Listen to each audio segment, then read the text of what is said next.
watch with us. So we're pointed the wrong way because you can't see the mountains behind us. God, the view is just, man, where we stopped to pull off is incredible. We are right now just past, maybe 10 or so miles past Chistochina. Yes. I think is how you say it. I don't know. Yeah. So we're just past that. Found a beautiful pullout on a beautiful spot. He said he wanted one with the view, so we passed up several of them because we did. The angles were too much, or we were pulled out too far, and nobody could get in or out once we opened up the slides or anything like that. So let's start at the beginning. Yes.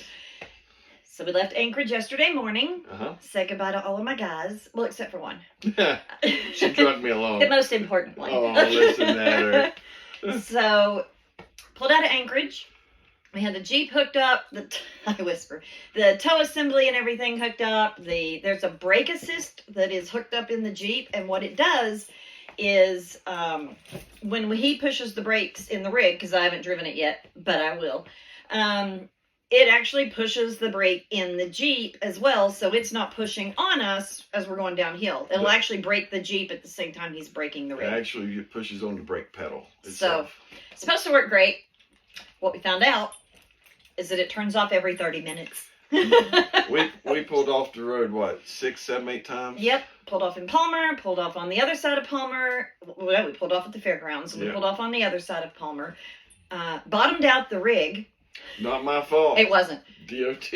Yeah, it was a construction zone, and they made this little hill that you go up, and that hill was like that. So there was no way to avoid that. Freaked us both out, hit us to the soul. We're like, oh my God. Oh my God. Fortunately, no damage. Yes. No damage whatsoever. Pulled off several more times, and finally, we went in Glen Allen, we took it out. Yeah, we decided just to take the brake assist out because the rig's big enough to stop it. The Jeep weighs very little. But we are heading to Tok. We're going to get the part to hopefully fix it. Yes, even if he has to rewire it. Yes. Because the Canadian police actually require that on a rig this big, flat towing a vehicle. They require the brake assist. And it came with I don't know if it came with it or we paid extra for it. No, I don't know. We've just lost track at this point. It was part of the whole. Part of the package? Yeah. Okay. So I'll have him do another video at another point to show you guys that whole thing because it is so involved. It's so crazy, and it's like a little mechanical foot mm-hmm. that pushes up against the seat to push the brake pedal whenever you push the brake pedal on the rig. And it's not quite lined up like it should be, and the power keeps cutting off because of the AC in the Jeep turns off in about every 30 minutes because you're supposed to leave the AC on so the lighter will stay on. Well, accessory AC, not like air conditioner. Right. Oh, good. Thank you for that. Mm-hmm. But we did find one that's always on. It's in the back of the Jeep. So we need 12 volts, always on. So we're going to go get an extension for it and fix it. Yes.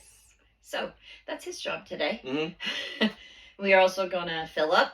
We're going to dump our tanks because I've cooked and washed dishes and all that stuff, and they're not full by any means. We have 2 gray tanks. They're how many gallons each? 55 each, I think. So, and we're only 33% full, but we're going to go ahead and do it because we're going to shower tonight and everything else, and we'll end up, having to dump them again. So we're going to go ahead and pump and dump while we are at the gas station. Yep. So we keep going off on a tangent, sorry, but we got to our spot. Gorgeous view. Mm-hmm. Made dinner. The rig is self-leveling. Yes. But there was a problem with that last night. Yes, there was. I'll let him go through that because Oh, I am the one that got woken up 5 times freaking out. We got it. The rig leveled itself up, and it will tell you if the incline's too steep or anything like that. Well, we got no warning. She's leveled right up just fine. Throughout the night, and it started around 11:30, somewhere in that range, we started hearing a little creak. So you'd hear a creak at the back jacks where the When he says creak, it's loud. It's a boom. It's not loud. a creak, and the whole rig shakes. Whole It's terrifying. Whole rig shook. So we went through that a couple times, up and down, and probably about 3 o'clock in the morning. Mm-hmm. 3 o'clock in the morning, we said enough is enough. We lowered the jacks all the way down and did what every newbie forgets to do. Put blocks underneath the landing gear or your jacks so it actually helps assist and levels things up. So once we did that, we made it through the night. It was bad. No, we didn't. Well, not really, but she'll start on that part. It wasn't popping anymore, so that was good. Right. So I don't know what time. I woke up to the F word. a few words. Really loudly. a few words. And those of you that know me know I do not sleep well. I have been an insomniac my entire life. I was actually sleeping last night. Yes, she was. I was not happy. Nope. He was standing at the end of the bed, absolutely shivering. Freezing. Right. And I'm looking at him like he's crazy because he always runs hot. He is always hot. I'm always cold. Yep. So finding that perfect balance of temperatures is tough. So I've got 2 blankets. He's got 1 blanket. You know, we figure it out. It was, what was it in here? 67. Yeah. 67 or 66. In a tin can, y'all. Like, that's cold. Yeah. But I still was looking at him like he was crazy because it's freezing in here. And the first thought in my nurse brain is, oh my God, please tell me he does not have a fever because it is not cold in here, until I took my arms out of the blanket because I was cocooned. Yeah, the heat. I was perfect. the heat was set on 72. Mm-hmm. And the heater was not kicking on. It didn't come on at all. Multiple times throughout the night, I would get up, hit a button, it'd start temporarily, run for a little bit, 20 minutes later it'd go out. So needless to say, I was up and down all night, along with her, because I kept her awake. Yeah. So this morning we got up and started reading the Rig Bibles, is what they call it. We have what they call a Bible bag, and it is a bag. 8 or 10 books of literally every inch of this rig to tell you how to use it, how to run it, how to program things. Because when I tell you there are 10 million buttons in this thing, I'm not joking. Well, of course, we didn't read any of it before we left. No, let's just get in there and go. Huh? It should work just fine. So, because we've got how many BTU? We've got a huge generator up front. Big, huge generator. That's supposed to automatically come on. But it did not. But it was set to manual, so it didn't come on. Right. After reading the Bible, now, we hope, we have it set to auto. It's got voltage levels to kick on. As the house battery and the chassis battery start going down, it'll monitor those voltages, and then the generator should automatically kick on. Yep. It does have a quiet time setting for campgrounds because you're not allowed to run your generators at certain times, but hopefully we won't be using our generator in campgrounds. We'll be hooked up to shore power. Yep. But our goal is to do what we're doing now as much as we can and do what they call boondocking. Yep.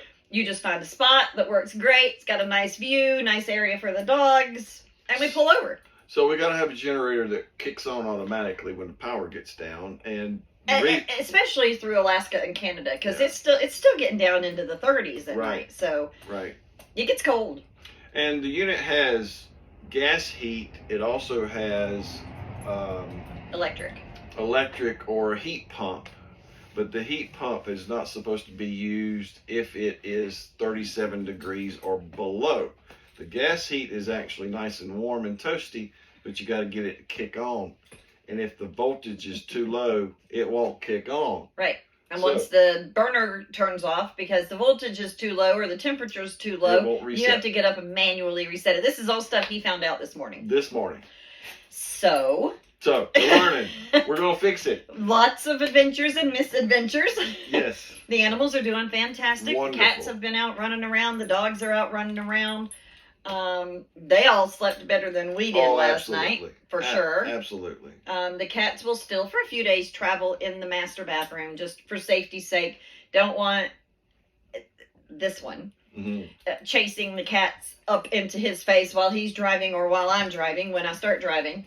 But, we're on our way to Toke to pump and dump and find some parts and get it going, and then hit the road until we find the next pretty spot. We may not even go across the border today. Probably not. We're just kind of, meandering along at our own pace, and that's kind of what this is all about. I mean, yes, we're on a timeline because we want to get to North Carolina as fast as possible, But we're not gonna rush and hurt ourselves, right, and that kind of stuff, or get into an accident, or get too tired. Because as a passenger yesterday, I can tell you, coming across some of those mountains and cliffs, and that was terrifying because we're up really high, really big windows. There's no blocking that view of straight down 400 feet. Yeah, we got more of that to do. I was more than a little nervous yesterday, so I know in certain parts, but the majority of it was just, all of it was gorgeous. I mean, we've got the prettiest weather right now. We couldn't ask for anything better. Mm-mm. There's a little breeze blowing, maybe 5-10 miles an hour outside right now, and hi, Chloe. She says, "Mommy, are you done? Are we done yet? No. So beautiful weather again today. We will keep you guys updated on more of our adventures and misadventures. Yes. And learning process. Yes. And maybe it helps somebody else in the future to figure things out. But if you want a good laugh, watch. Keep watching. Love you guys. Bye.